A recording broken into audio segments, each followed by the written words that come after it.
जालन्यातील रामनगर सहकारी साखर कारखाना सभासद कामगार शेतकऱ्यांचं सामाजिक कार्यकर्त्या अंजली दमानिया यांनी संवाद साधला। यावेळी अंजली दमानिया यांनी शिवसेनेचे आमदार अर्जुन खोतकरांवर जोरदार टीका केली।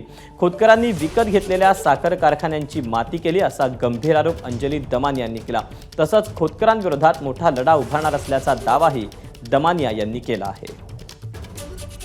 आता काही राजकारणी जे आहेत, काही काय बहुतांश जे राजकारणी आहेत ते सगळे राजकारणी बोट लावतील तिथे माती करतात। त्यातलेच एक राजकारणी जे इथले आहेत अर्जुनराव खोतकर, जिथे जिथे त्यांनी हात लावला तिथे तिथे त्यांनी माती केली।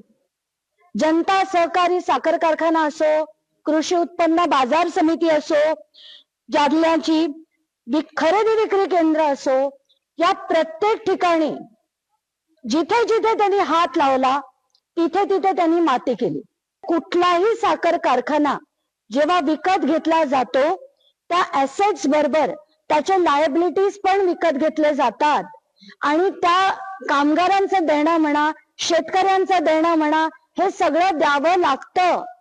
पण तसं न करता हा जो कवडी बोलात त्यांना मिळालेला, जसं एक दादा म्हणाले, त्या साखर कारखान्यावर दरोडा घालण्याचं काम हे अर्जुन खोतकरांनी केलंय। एबीपी माझा, उघडा डोळे बघा नीट।